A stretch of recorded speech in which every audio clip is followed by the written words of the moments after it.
Toll fee చెల్లించేందుకు fast ట్రాగ్లో కేంద్ర ప్రభుత్వం pass అమలులోకి తీసుకొస్తున్న సంగతి మనకు తెలిసింది. ప్రస్తుత సంవత్సరంలో 200 ట్రిప్పులు తిరగాలంటే 10,000 రూపాయలు ఖర్చు అవుతుంది.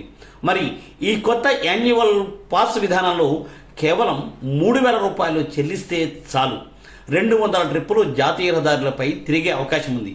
కేవలం ఒక ట్రిప్పుకు 15 రూపాయలు టోల్ ఫ్రీ చెల్లిస్తే ఓకే. ఒక ట్రిప్ అంటే ఒక టోల్ గేట్ క్రాస్ చేయడం అన్నమాట. జాతీయ రహదారులపై మాత్రమే ఇది ఉపయోగపడుతుంది సుమా.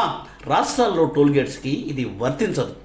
అయితే కేంద్ర ప్రభుత్వం ఇప్పుడు మరో సదుపాయాన్ని కూడా దీంట్లో అందుబాటులోకి తీసుకొస్తోంది.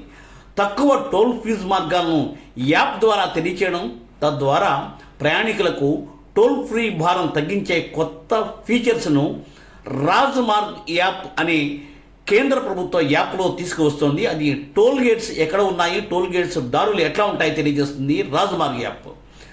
ఒకే గమ్యస్థానం చేరుకోవడానికి 2-3 మార్గాలుంటే ఏ రూట్లో టోల్ ఫ్రీ ఛార్జీ తక్కువ ఉంటుందో కంపేర్ చేసుకోవచ్చు. టోల్ ఫ్రీ ఛార్జీల్లో పారదర్శకత పెంచేందుకు రాజ్మార్గ్ యాప్ చాలా ఉపయోగపడుతుందట. అందువల్లే దీని ద్వారా ఈ సదుపాయాన్ని కేంద్ర ప్రభుత్వం అందుబాటులోకి తీసుకురావడానికి కసరత్తు చేస్తోంది. అయితే ఇప్పటికే రాజ్మార్గ్ యాప్ ద్వారా రోడ్ కండిషన్స్ ఎట్లా ఉన్నాయి, దారిలో సదుపాయాలు ఎట్లా ఉంటాయి, ఎమర్జెన్సీ సర్వీసులు అందుబాటులో ఉన్నాయా లేవా తదితర సమాచారం తెలుసుకునే వీలుంది. కాబట్టి ఈ ఫీచర్ని కూడా యాడ్ చేస్తే ఆల్టర్నేటివ్ మార్గాలుంటే టోల్ ఫ్రీ తక్కువ అయ్యే అవకాశాలు ఉంటాయని కేంద్ర ప్రభుత్వం భావిస్తోంది.